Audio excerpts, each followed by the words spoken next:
মোৰ সেই দিনটো মনত পৰিলে আজিও বহুত খং উঠে। মোৰ দেউতা চহৰৰ এজন ধনী মানুহ, কিন্তু মই তেওঁলোকৰ বাবে আৱৰ্জনা।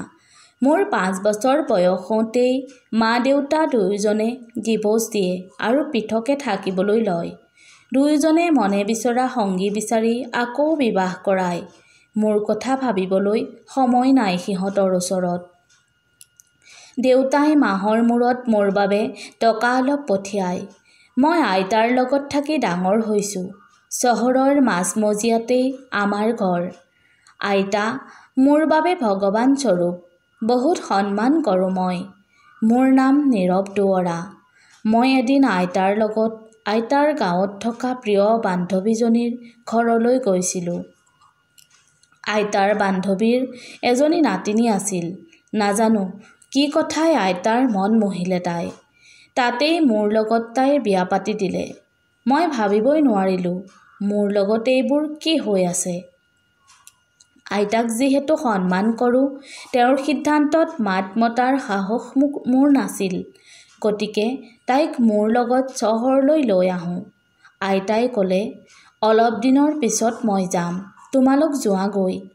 মই মনতে ভালেই পালোঁ, কাৰণ মই এজনী চহৰৰ ছোৱালী বিয়া পাতিম বুলি ভাবি আছিলোঁ, যি চহৰৰ সকলো চলা-মেলাৰ নিয়ম বুজি পায়। মই এই ভাবি ভাল পাইছিলোঁ যে গাঁৱলীয়া এইজনীক আইতা যিহেতু এতিয়া নাহে, মনৰ হেঁপাহেৰে শাস্তি দিম। আৰু তেতিয়া তাই বাধ্য হৈ মোক এৰি গাঁৱলৈ গুচি যাব। মনতে ভাবি আছিলোঁ, কিমান যে ছোৱালীৰ প্ৰেমৰ প্ৰস্তাৱ প্ৰত্যাখ্যান কৰিছিলোঁ, কিন্তু আইতাই মই বিচাৰি থকা কইনাজনীৰ সপোন ভাঙি চুৰমাৰ কৰি দিলে। তাইক মোৰ বিচনাৰ কাষ চাপিবলৈও দিয়া নাছিলোঁ। তাই মানে মোৰ গাঁৱলীয়া কইনাৰ নাম শেৱালি। শেৱালি সদায় বিচনাৰ ওচৰতে মজিয়াত পাটি এটা পাৰি শুইছিল। পিছদিনা অফিচ বন্ধ আছিল। অফিচ বন্ধ থাকিলে মই সদায় দেৰিলৈকে শুওঁ। সেইদিনাও প্ৰায় 10 মান বজালৈকে শুই আছিলোঁ। সাৰ পাই দাঁত ব্ৰাছ কৰিবলৈ বাথৰুমলৈ গ'লোঁ আৰু একেবাৰে গা ধুই ওলাই আহোঁ। আহি দেখোঁ মই পিন্ধিম বুলি ভাবা পাতল সেউজীয়া ৰঙৰ চাৰ্টটো তাই মোৰ বাবে পিন্ধিবলৈ ৰেডি কৰি থৈছে। মই আচৰিত হ'লোঁ, মই ভবা কথা তাই কেনেকৈ জানিলে। আজি তাই মোৰ লগত অহা 40টা দিন হ'ল। মই এটা কথা ভাবি আচৰিত হওঁ, তাই কেনেকৈ গম পায় মোৰ মনৰ কথাবোৰ। যেতিয়া মোৰ চাহ খাবলৈ মন যায়, তাই মোৰ মুখৰ আগত চাহ আনি হাজিৰ কৰেহি। মোৰ যি ৰঙৰ কাপোৰ পিন্ধিব মন যায়, তাই আগতেই ৰেডি কৰি ৰাখে।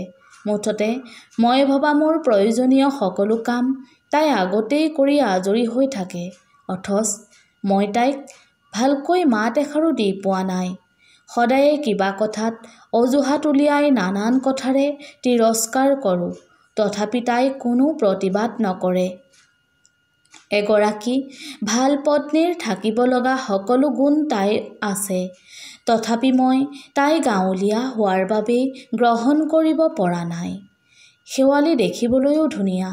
যদিও ধুনীয়া, মোৰ তাইৰ প্ৰতি কোনো ধৰণৰ ফিলিংছ নাই।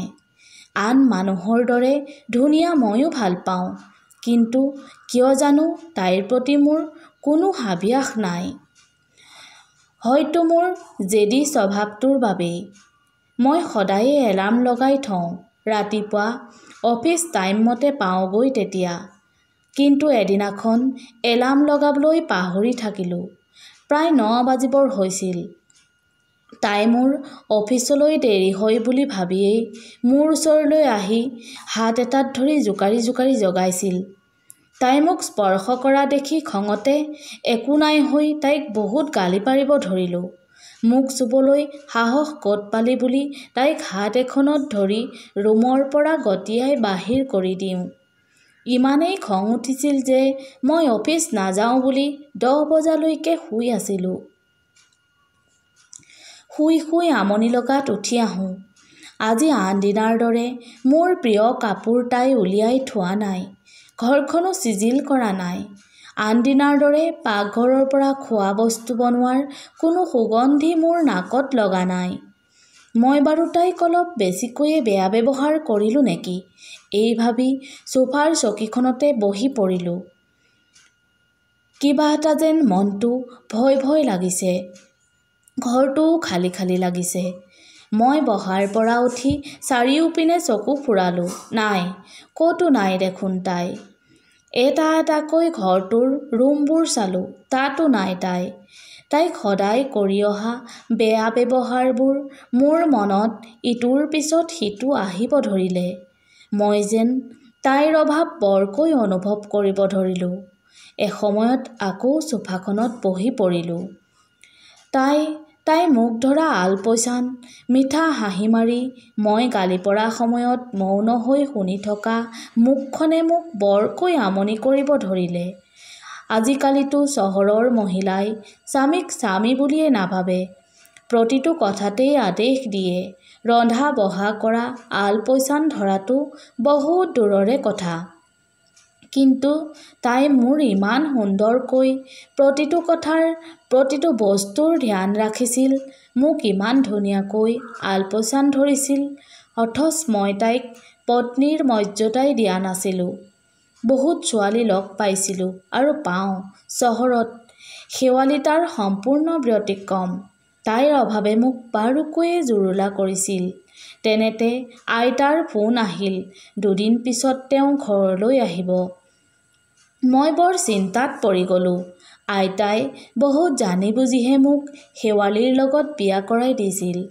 আইতা আহি পাই যদি শেৱালিক ঘৰত নাপায় মোক কি বুলি ভাবিব?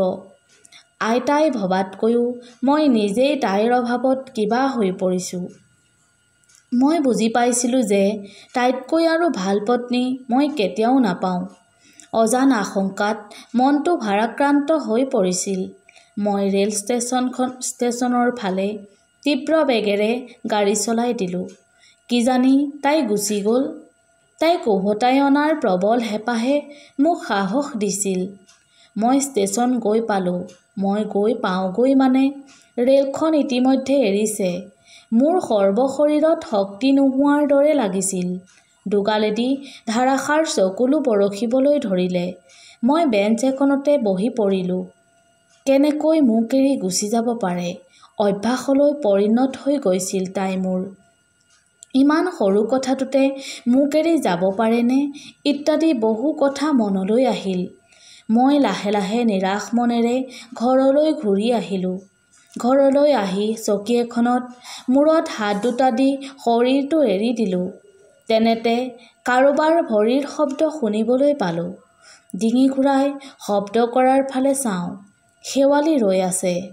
মোৰ শৰীৰত বিজুলী বেগেৰে তেজ চলাচল কৰিবলৈ ধৰিলে। মই উধাটো খাই তাইৰ একেবাৰে কাষ পালোঁগৈ আৰু তাইক দুবাহুত ধৰি এক প্ৰকাৰৰ জোকাৰি পেলালোঁ।